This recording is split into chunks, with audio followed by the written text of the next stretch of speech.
President of the Arab Republic of Egypt, honorable heads of state and heads of government, Excellencies, ladies and gentlemen, Assalamu alaikum wa rahmatullahi wa barakatuh.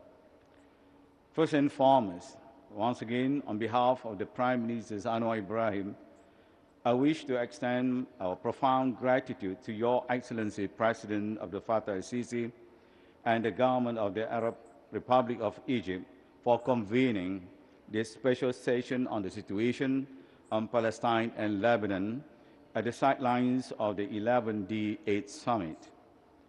And we applaud on the success of the Cairo Ministerial Conference aimed at enhancing the humanitarian response in Gaza earlier this month.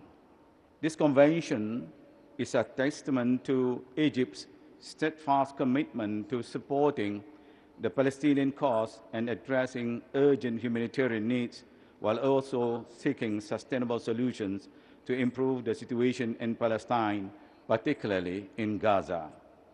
Excellencies, while we recognize the international community's dedicated efforts over the past years to end the horrific atrocities committed by Israel, it is heartbreaking that the genocide of the Palestinian people by the Zionist Israeli regime continues unabated.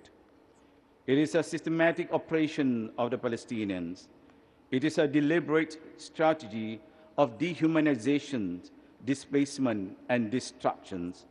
Homes are reduced to rubble. Families are torn apart. Children and women are buried beneath the weight of silence from those who claim to value life and liberty.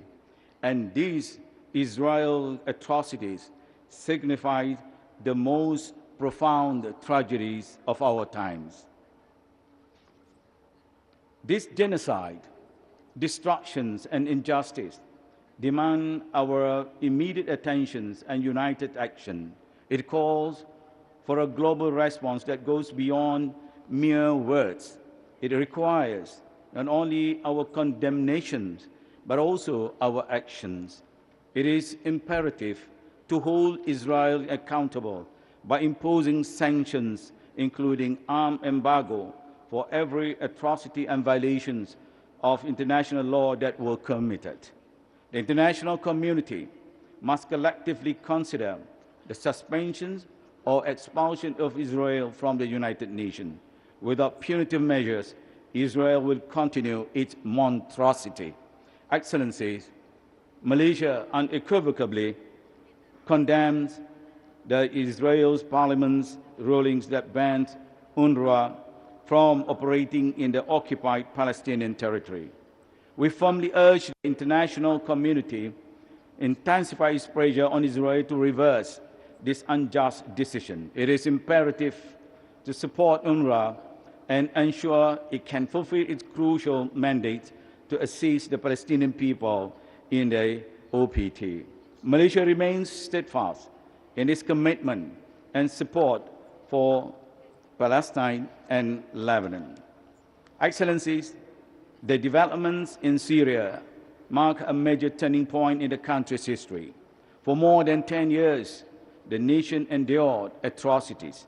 Malaysia calls for a peaceful transition that respects Syria's various communities.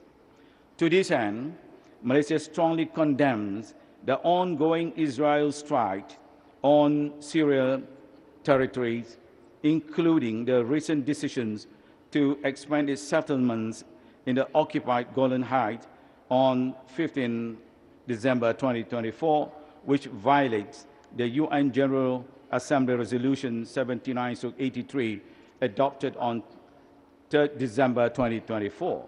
These aggressive actions pose a serious threat to regional stability and risk igniting a new cycle of violence and conflict, further endangering the life of the Syrian people. Excellencies, the inaction of the United Nations justify the call for the world body to be reformed to end this injustice. These reforms must include an outright ban on the veto powers of the United Nations Security Council in cases of mass atrocity until the veto is completely abolished. Clearly, dual standards govern the civility of the international community. The whole world has been witnessing and condemning Israel for its atrocities, but no one, not a single entity, has been able to stop it. All because Israel is backed by Western powers, the powers who advocate human rights and democracy, but only when it aligns with their interests. It is sheer hypocrisy for this nation that have long lectured the world and on morality, justice, and human dignity to turn away when these very ideals are trampled underfoot. Those nations which pride themselves on being the torchbearer of human rights have lost their moral authority. They have no moral compass to tell the world what is right and what is wrong. We demand an immediate and permanent ceasefire in Palestine and Lebanon. It is imperative that we exert pressure on Israel to comply with the latest United Nations Assembly resolution, EAS 10/24, adopted on 11 December 2024, that demand a ceasefire for Gaza and support the mandate of UNRWA, as well as comply to United Nations Security Council's resolution 1701/2006 that calls for an immediate withdrawal of the Israeli forces from southern Lebanon. As an economic cooperation organization, the D-8 must also consider establishing and formalizing a collaboration with Palestine to assist with the socio-economic development of the Palestinian, including the reconstruction of the state in line with Article 19 of the D-8 Charter.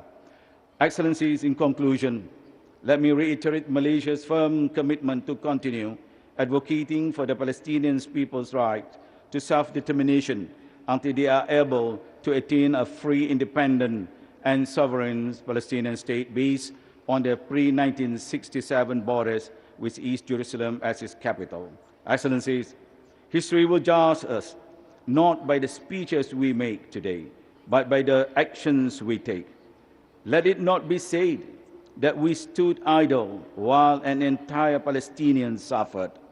Let it not be said that we allowed hypocrisy to dictate the cause of justice. D-8 must rise above this hypocrisy. We must be the voices of the voiceless. We must stand with one voice and one action. With that, thank you, Mr. President.